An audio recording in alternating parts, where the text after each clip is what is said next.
¿Puede una sola virtud transformar ciudades? El fruto del Espíritu, benignidad en acción. La benignidad no nace de nuestro esfuerzo humano.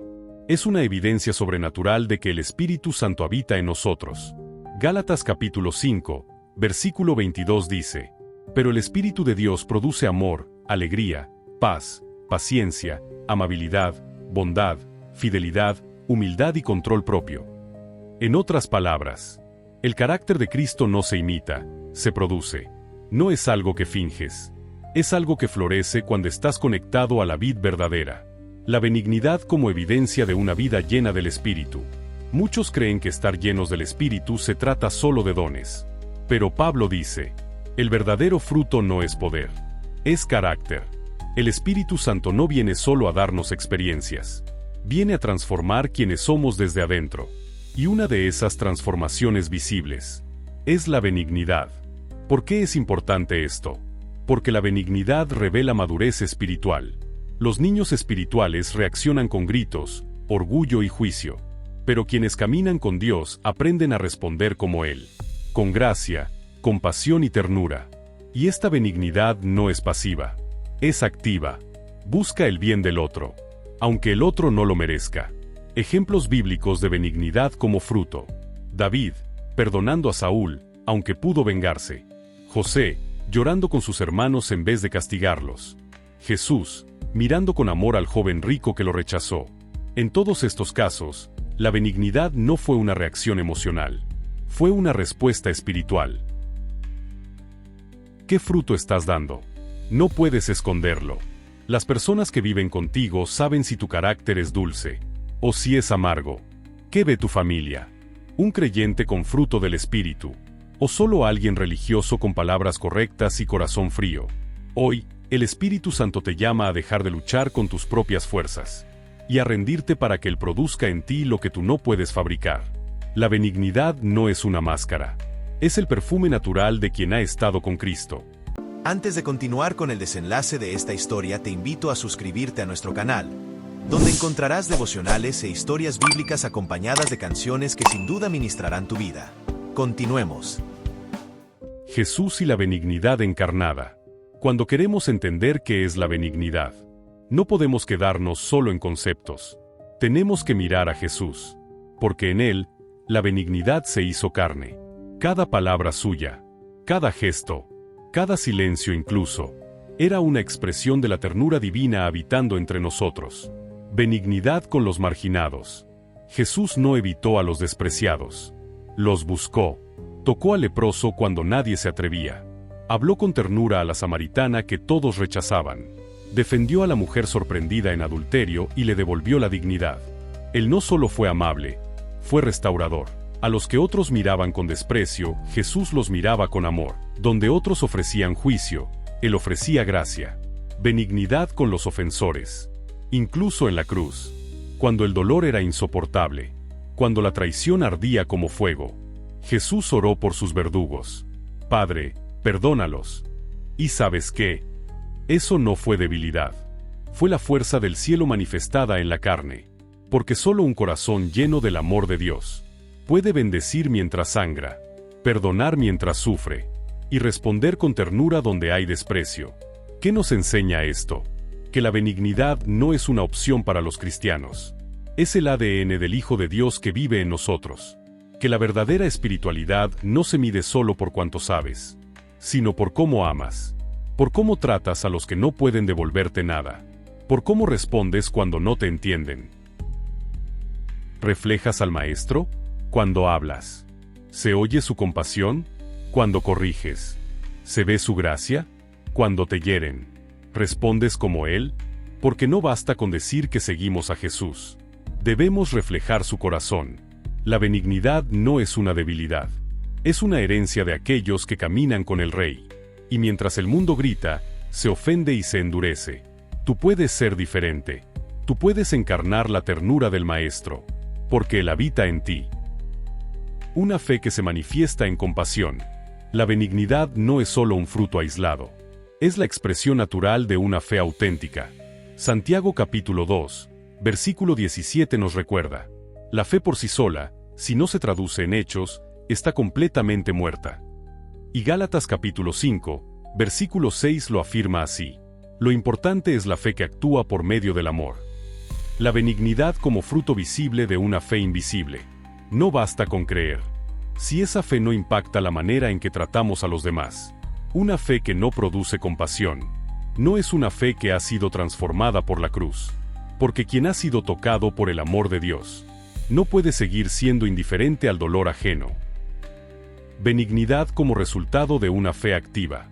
Veamos algunos ejemplos en las Escrituras. El buen samaritano no solo vio, se detuvo, tocó y sanó.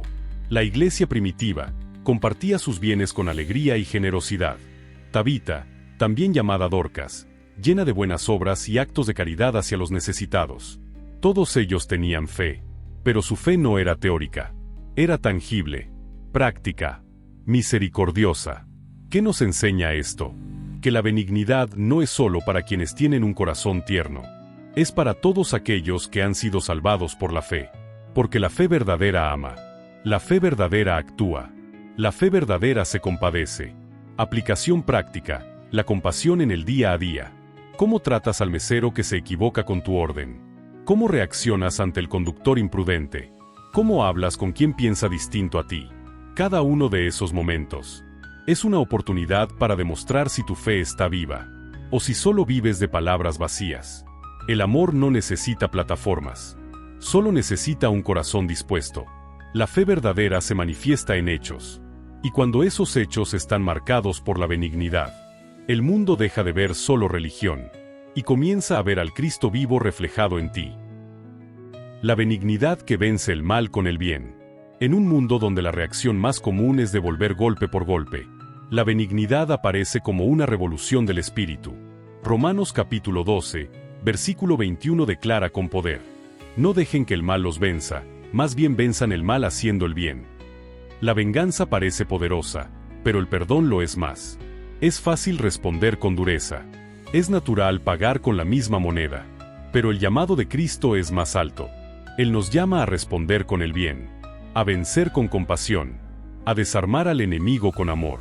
Jesús, el máximo ejemplo. Jesús no vino a destruir a sus enemigos. Vino a dar su vida por ellos. Fue arrestado injustamente y no abrió su boca. Fue golpeado y no devolvió el golpe. Fue colgado en una cruz y allí mismo oró por sus ofensores. Esa es la benignidad en su forma más sublime. No como reacción humana, sino como respuesta del cielo. La benignidad como resistencia espiritual. El mal no se vence con más mal. Se alimenta de él. Pero cuando decides responder con bondad, cuando eliges perdonar, cuando abrazas en lugar de rechazar, quiebras las cadenas del odio. Vivir así no es fácil, pero es glorioso. Es la manera en que el reino de Dios se manifiesta en la tierra. Aplicación diaria, responde diferente. Si alguien te ignora, respóndele con atención. Si te calumnian, ora por ellos. Si te cierran una puerta, sigue amando. Porque tú ya no reaccionas como el mundo. Tú reflejas al Rey que venció la oscuridad con una cruz. No eres débil por responder con ternura. Eres fuerte, porque eres libre. El Espíritu Santo, fuente de la benignidad genuina. La benignidad no nace del temperamento, ni depende del entorno. Nace del Espíritu de Dios. No es una virtud humana que perfeccionamos. Es una obra sobrenatural que solo puede producirse cuando cedemos el control y dejamos que el Espíritu Santo moldee nuestro interior. El Espíritu no solo habita, forma. Cuando el Espíritu Santo viene a nuestra vida, no viene solo a acompañarnos, viene a transformarnos. Él toca las áreas más endurecidas, cura heridas pasadas, y forma en nosotros el carácter de Cristo. Y parte de ese carácter es la benignidad, una amabilidad que no depende del trato que recibimos, sino de la naturaleza nueva que hemos recibido en Él. ¿Cómo se activa esa benignidad? No es repitiendo frases bonitas, no es fingiendo ternura, es pasando tiempo con Dios, es buscando su presencia, es dejando que su palabra penetre profundamente, hasta que ya no solo conocemos la verdad, sino que la encarnamos. Ejemplos de transformación espiritual real. Pedro, el impulsivo, fue transformado en pastor de ovejas. Pablo, el perseguidor, se convirtió en el apóstol de la gracia. Tú, que antes respondías con ira, ahora puedes responder con bondad. No porque seas mejor, sino porque ahora el Espíritu vive en ti. Aplicación, más presencia, más fruto. La benignidad no se fabrica. Se produce cuando permaneces en el Espíritu. Por eso, si has estado seco, duro, impaciente o indiferente, no te esfuerces más en aparentar. Corre a su presencia y pídele con sinceridad: Espíritu Santo, forma en mí el carácter de Jesús. Porque cuando el Espíritu habita, el fruto aparece, y entre ese fruto brilla la ternura del cielo, llamada benignidad. La benignidad como testimonio ante el mundo. Vivimos en una generación marcada por la prisa, el egoísmo y la frialdad, donde la impaciencia se confunde con carácter, y la indiferencia se disfraza de madurez. Pero el creyente no está llamado a imitar la cultura, sino a reflejar a Cristo, y una de las formas más poderosas de hacerlo es a través de la benignidad. La benignidad predica sin palabras. No necesitas un púlpito, ni un micrófono, ni miles de seguidores en redes sociales. Tu manera de mirar al herido, tu respuesta ante el que te ofende, tu trato con quienes no creen como tú, eso predica. Eso revela si Cristo vive en ti, o solo lo mencionas. Ejemplos bíblicos de impacto a través de la benignidad.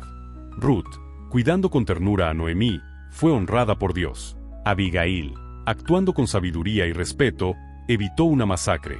El centurión romano, al ver cómo Jesús moría, exclamó: verdaderamente, este hombre era el Hijo de Dios.